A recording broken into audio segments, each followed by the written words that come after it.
TS news express update చూద్దాం. ఖమ్మం జిల్లా చింతకారి మండలం ప్రొద్దుటూరులో రైతు బొజెన్ల ప్రభాకర్ ఆత్మహత్య చేసుకున్నాడు. మృతుని కుటుంబాన్ని డిప్యూటీ సీఎం భట్టి విక్రమార్క పరామర్శించారు. రైతు ప్రభాకర్ ఆత్మహత్య చేసుకోవడానికి కారకులైన వారిపైన కఠిన చర్యలు తీసుకుంటామని డిప్యూటీ సీఎం హామీ ఇచ్చారు. నేషనల్ సైక్లిస్ట్ ఆశా మాల్వియా ముఖ్యమంత్రి రేవంత్ రెడ్డిని కలిశారు. కార్గిల్ దివస్ సిల్వర్ జూబ్లీ సందర్భంగా కన్యాకుమారి నుంచి కార్గిల్ వరకు ఆమె సైకిల్ యాత్ర చేస్తున్నారు. ఈ సందర్భంగా ముఖ్యమంత్రి రేవంత్ రెడ్డి ఆశాను అభినందించారు. నిజామాబాద్లోని ఓ ప్రైవేట్ హాస్పిటల్లో చిన్నారి విక్రయం కేసులో వైద్యులను అరెస్ట్ చేశారు.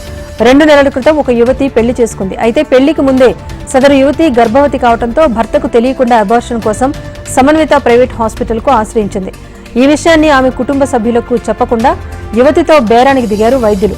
పుట్టిన బిడ్డ కోసం 2 లక్షల రూపాయలను ఆఫర్ చేశారు. 8వ నెలలో డెలివరీ చేసి పాపను విక్రయించేశారు. చివరకు భర్తకి ఈ విషయం తెలియడంతో వైద్యుల గుట్టు రట్టయింది. భర్త ఫిర్యాదు మేరకు చిన్నారి తల్లితో సహా డాక్టర్లను కూడా అరెస్ట్ చేసి రిమాండ్కు తరలించారు పోలీసులు.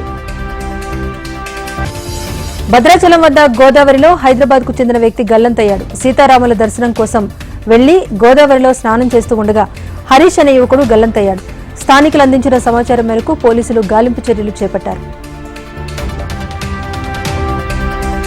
కొమరం భీం ఆసిఫాబాద్ జిల్లా వ్యాప్తంగా గుట్కాలపై దాడులు కొనసాగుతున్నాయి. ఎస్పీ డివి శ్రీనివాసరావు ఆదేశాలతో జిల్లాలో పొగాకు సరఫరాపై ఉక్కుపాదం మోపుతున్నారు. ఆసిఫాబాద్ లో ఓ వ్యాన్ లో ప్రభుత్వ నిషేధిత పొగాకు ఉత్పత్తులు ఉన్నాయని గుర్తించి వాటిని సీజ్ చేశారు.